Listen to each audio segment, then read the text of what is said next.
एक और important topic है परमाणु भार या एटॉमिक मास, अणु भार या मॉलिक्यूलर मास। आइए परमाणु भार के बारे में बात करते हैं।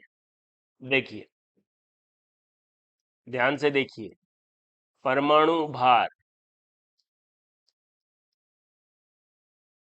या परमाणु द्रव्यमान, एटॉमिक मास, ये टॉपिक है। वैसे परमाणु द्रव्यमान, परमाणु भार के बारे में हम अच्छे से पहले पढ़ चुके हैं, लेकिन फिर भी इसके बारे में कुछ परिभाषाएं हैं जो आपको ध्यान में रखनी है।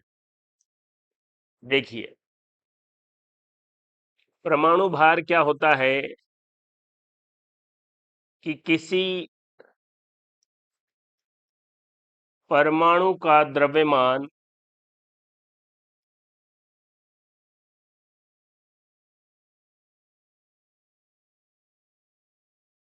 हाइड्रोजन के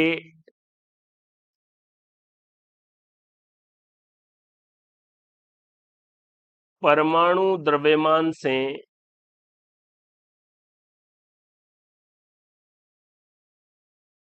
कितने गुना है। ध्यान से देखना।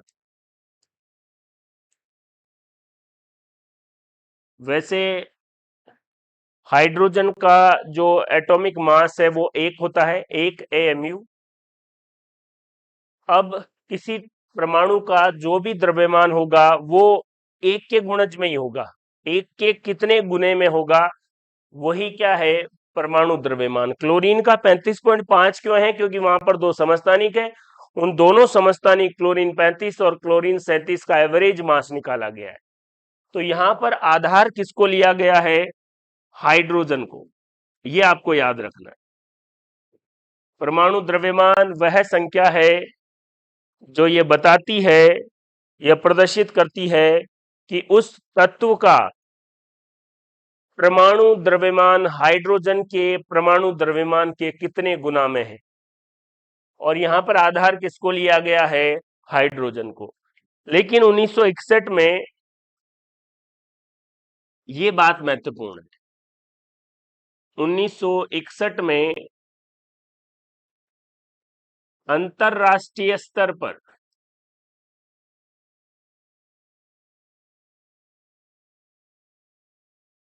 ये हाइड्रोजन को आधार नहीं मानकर ये माना गया कि कार्बन 12 के द्रव्यमान का 1/12वां भाग, कार्बन 12 का 1/12वां भाग इसके कितने गुना है, ये क्या कहलाएगा? परमाणु द्रव्यमान। पहले हाइड्रोजन से कितने गुना है, और 1961 में कार्बन 12 के 1/12वें भाग के कितने गुना है। तो आधार बदल दिया गया, हाइड्रोजन की जगह कार्बन 12 का 1/12वां भाग लिया गया। और ये 1/12वां भाग किसके बराबर होता है? 1 AMU के बराबर, एटॉमिक मास यूनिट के बराबर। और इसकी वैल्यू आप अच्छे से जानते हैं। यही एक प्रोटॉन का द्रव्यमान है और यही एक न्यूट्रॉन का द्रव्यमान है, और यही परमाणु द्रव्यमान इकाई की वैल्यू है। इन दोनों बातों से आपको क्या याद रखना है? आपसे पूछा जाए अंतरराष्ट्रीय स्तर पर परमाणु द्रव्यमान निकालने के लिए जो आधार है वो क्या है? कार्बन 12 परमाणु का 1/12वां भाग जो द्रव्यमान है, और उसको क्या कहते हैं? AMU। देख लीजिए दोनों।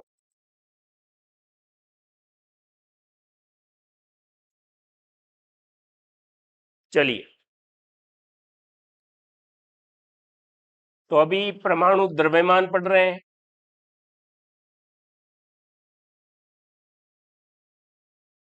Atomic mass. आपसे कोई पूछे कि इसकी यूनिट क्या है, इसकी इकाई क्या है, इसका मात्रक क्या है, तो मैं आपको बता चुका हूं। इसका मात्रक है AMU, जिसका पूरा नाम है एटॉमिक मास यूनिट। देख लीजिए, परमाणु द्रव्यमान इकाई एएमयू। आजकल इस एएमयू की जगह यू भी लिखा जाता है, और इस यू का क्या मतलब है? यूनिफाइड मास। ये परमाणु द्रव्यमान की इकाई है। क्लियर है?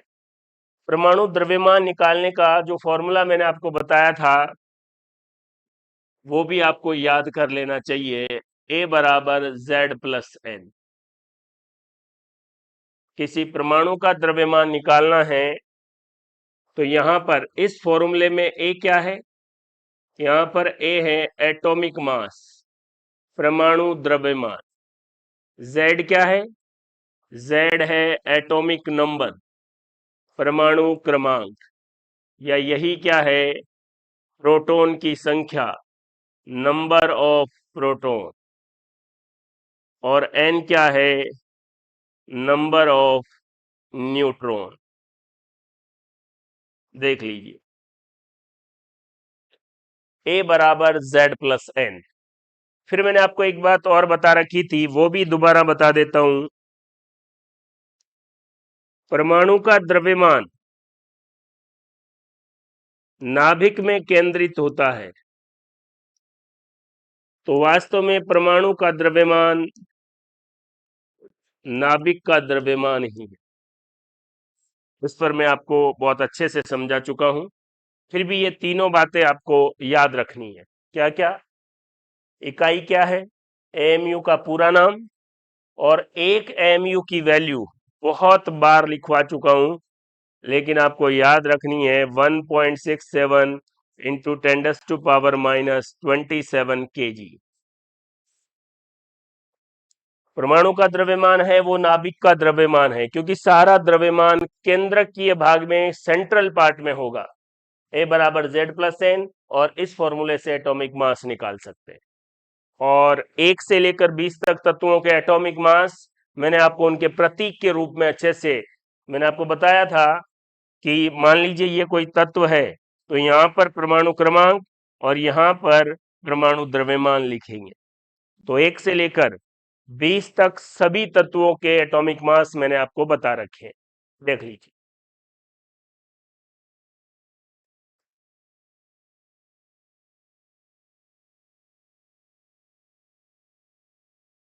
आगे देखते हैं। अब है एक क्वेश्चन। मान लीजिए आपसे पूछे कार्बन व ऑक्सीजन के परमाणु द्रव्यमानों का अनुपात लिखो। ध्यान से देखना, ये क्वेश्चन है। फिर 4 ऑप्शन आपके सामने होंगे, मैं आपको इसको सीधा सॉल्व करवा देता हूं। कार्बन और ऑक्सीजन के परमाणु द्रव्यमानों का अनुपात कितना होगा? पहली बात तो ऐसे क्वेश्चन में आपको याद रखना है कि जो क्वेश्चन में क्रम दे रखा है उसी में अनुपात देखना है। पहले कार्बन, फिर ऑक्सीजन। फिर याद कीजिए कार्बन का प्रतीक और ऑक्सीजन का प्रतीक। बताइए, कार्बन का द्रव्यमान कितना है? 12। ऑक्सीजन का द्रव्यमान कितना है? 16। और ये दोनों किससे कट जाएंगे? 4 से। 4 तिये 12 और 4 बार में 16। तो अनुपात कितना आ गया? 3:4। कार्बन व ऑक्सीजन के परमाणु द्रव्यमानों का अनुपात लिखो। तो कैसे निकालना है? ऐसे क्वेश्चन भी जनरल साइंस में पूछे जाते हैं। देख लीजिए, एक और चीज मैं आपको बताता हूं। अगर आपसे एग्जाम में ये पूछा गया ये कुछ इंपॉर्टेंट बातें हैं। अगर एग्जाम में ये पूछा गया कि ऑक्सीजन परमाणु का द्रव्यमान बताइए,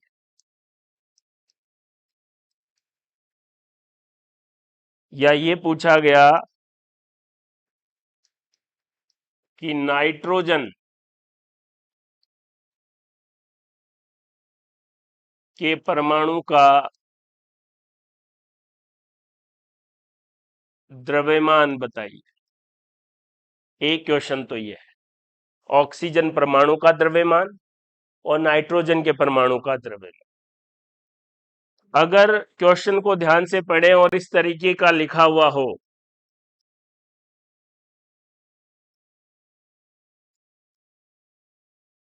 कि ऑक्सीजन गैस के अब दो जुड़ गए हैं, O2, तो यहां पर क्या शब्द आ जाएगा? अणुभार, मॉलिक्यूलर मास। यहां पर भी ऐसा ही है। क्या? नाइट्रोजन गैस का अणुभार, क्योंकि जैसे ही गैस बोलेंगे ये क्या हो गया? N2। और अणुभार को अंग्रेजी में क्या पढ़ा जाता है? Molecular mass.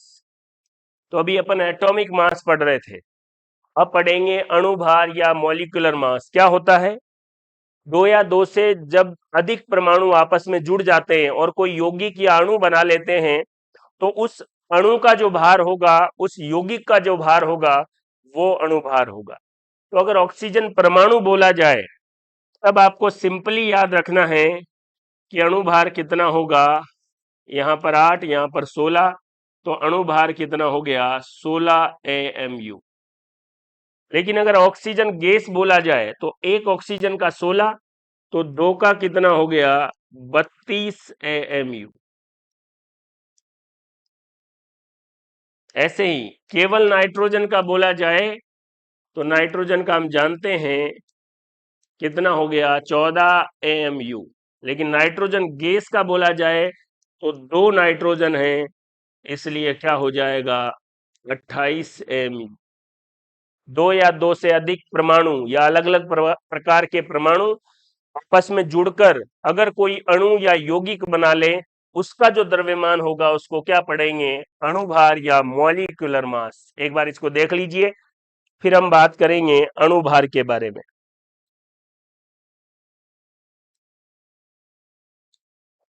देखिए,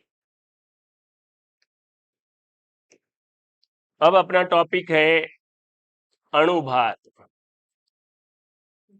मॉलिक्यूलर मास। देखिए, मॉलिक्यूलर मास, अणुभार क्या है? अणुभार मैंने आपको बता दिया है। इसकी डेफिनेशन देखिए, यौगिक या अणु में उपस्थित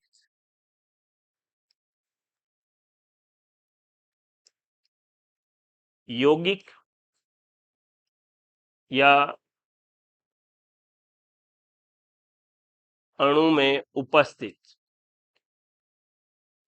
यौगिक या अणु में उपस्थित जितने भी परमाणु हैं,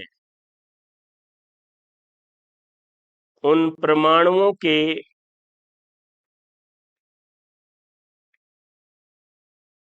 द्रव्यमानों का योग क्या कहलाता है? अणुभार कहलाता है। सिंपली मैं आपको समझा भी चुका हूं कि किसी यौगिक या अणु में कितने परमाणु हैं, उन सब के एटॉमिक मास को टोटल कर लेंगे तो क्या आ जाएगा? अणुभार आ जाएगा। उदाहरण देखते हैं। जैसे मान लीजिए आपके पास H2O, जल। अब इस जल का अणुभार निकालना, मॉलिक्यूलर मास, वैसे बहुत बार निकाल चुका हूं मैं। तो जल का जो अणुभार है, एक हाइड्रोजन का एक, तो दो हाइड्रोजन के कितने हो गए? दो। एक ऑक्सीजन का कितना? 16। और आंसर कितना हो गया? 18 AMU, एटॉमिक मास यूनिट। अगर हाइड्रोजन की जगह समस्थानिक ड्यूटीरियम हो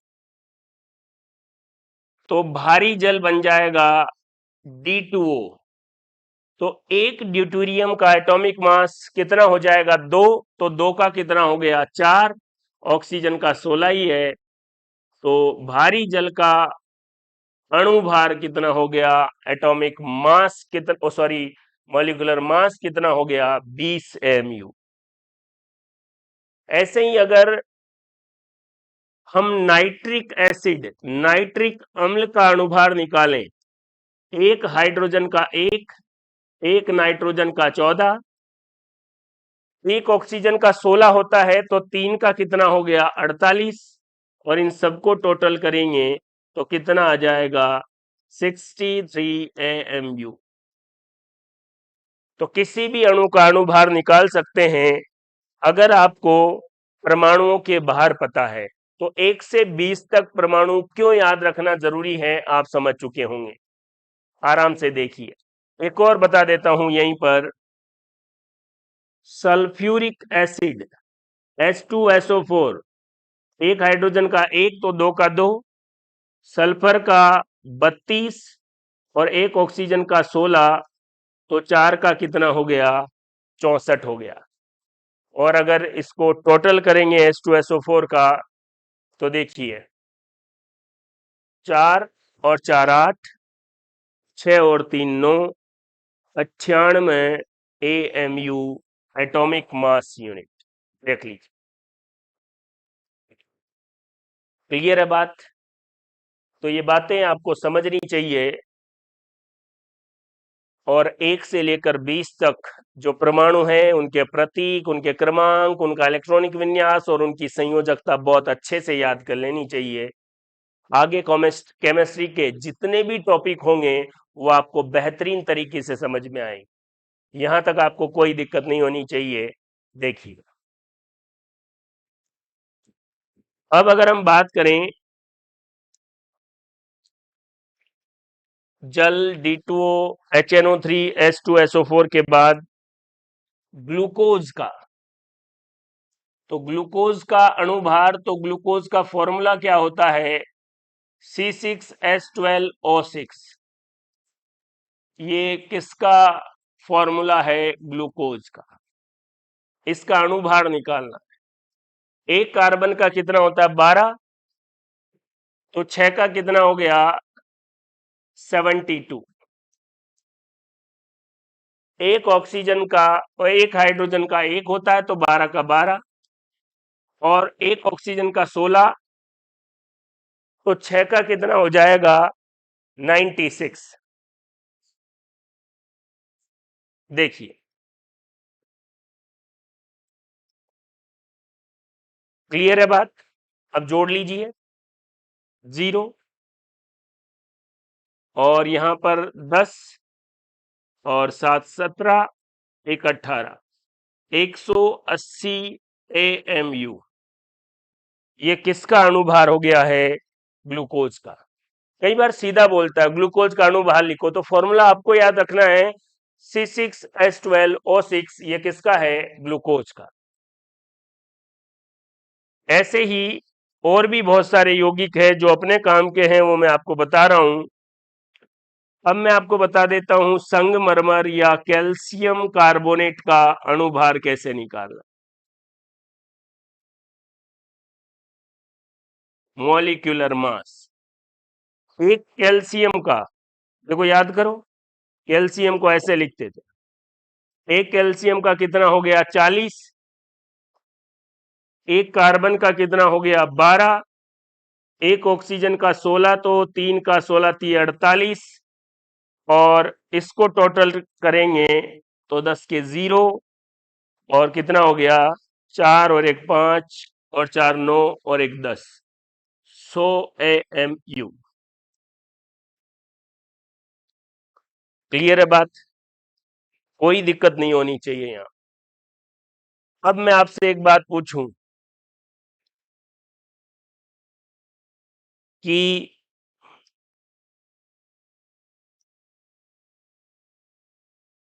बुझे हुए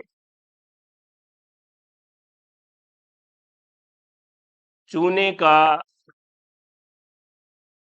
अणुभार बताइए। कोई फॉर्मूला नहीं। तो अब तक जो बातें हमने पढ़ी है उससे आपको याद हो जाना चाहिए कि बुझे हुए चूने का फॉर्मूला CaOH का होल ट्वाइस है। तो कैल्शियम का कितना हो गया 40, दो ऑक्सीजन का कितना हो गया 16 और 16 32, और दो हाइड्रोजन का कितना हो गया 2। तो कितना हो गया यहाँ पर 4 और 7, 74 AMU। देख लीजिए, 2 और 2 4 हो गए, या 40 और 30 70 और 4 74। आराम से समझिए। आगे देखते हैं, कुछ और यौगिक हैं जिनके अणुभार, और मैं इसीलिए लिखवा रहा हूं। मान लीजिए एग्जाम में क्वेश्चन आया कि सोडियम कार्बोनेट का अणुभार लिखो। अब कैसे लिखें? अणुभार निकालना तो चलो तब आएगा जब सूत्र पता हो, लेकिन अगर आपको 1 से 20 तक तत्व आते हैं तो सोडियम कार्बोनेट का सूत्र भी बना सकते हैं। याद कीजिए, बता रखा है मैंने आपको, सोडियम कार्बोनेट, सोडियम का +1, कार्बोनेट का -2, सोडियम 2 बार, कार्बोनेट 1 बार, Na2CO3, ये सोडियम कार्बोनेट। अब सोडियम का प्रतीक आपको याद होना चाहिए। एक सोडियम का कितना होता है 23। तो अणुभार निकालते समय 2 का कितना हो जाएगा 46, एक कार्बन का 12, और 3 ऑक्सीजन का कितना हो गया 48। इसको टोटल कर लेंगे, जो संख्या आएगी वही किसका अणुभार आएगी, सोडियम कार्बोनेट का। देख लीजिए, तो टोटल कर लेते हैं, 8 और 8 कितने हो गए 16, और यहाँ पर 4 और 1 5, और कितना हो गया 9 और 1 10, 106। देखिए 106 AMU सोडियम कार्बोनेट का अणुभार है। या तो सोडियम कार्बोनेट का फॉर्मूला सीधा रट लीजिए, या फिर कैसा भी फॉर्मूला आ जाए, किसका भी अणुभार आ जाए, जिस पैटर्न से मैं आपको पढ़ाते आ रहा हूं, जिस सिस्टमेटिक तरीके से वीडियो डालते आ रहा हूं, पिछले वीडियो अगर आपने अच्छे से पढ़े हैं तो फिर आगे वाले वीडियो के जो भी कॉन्सेप्ट है वो आपको बेहतरीन तरीके से समझ में आएंगे। एक और अणुभार अपन ज्ञात कर लेते हैं। कोई आपसे पूछे अमोनियम क्लोराइड का अणुभार बताइए। अमोनियम क्लोराइड का अणुभार। तो पहले अमोनियम क्लोराइड का फॉर्मूला बना देते हैं। याद कीजिए, अमोनियम क्लोराइड, इसका +1, इसका -1, दोनों को एक एक बार लिखना है, और क्या बन गया अमोनियम क्लोराइड। और अगर इसका अणुभार निकालना है तो एक नाइट्रोजन का कितना होता है 14, एक हाइड्रोजन का 1, तो 4 का कितना हो गया 4, और क्लोरीन का कितना होता है 35.5। इसको टोटल कर लीजिए, कितना आ जाएगा, इसको टोटल कर लीजिए और कितना आ जाएगा 53.5 AMU। देखिए ऐसे ही NaCl, मान लीजिए आपसे पूछे नमक का अणुभार, तो सोडियम का कितना है 23, और क्लोरीन का कितना है 35.5। तो इसका भी आपके सामने क्या आ जाएगा अणुभार आ जाएगा। तो अणुभार निकालना, परमाणु भार आपको अगर अच्छे से पता है तो किसी भी कंपाउंड का अणुभार निकाल सकते हैं, बशर्ते उस कंपाउंड या यौगिक का आपको अच्छे से अणुसूत्र या मॉलिक्यूलर फॉर्मूला पता हो। और मॉलिक्यूलर फॉर्मूला कैसे बनाते हैं ये मैंने आपको अच्छे से बता दिया है।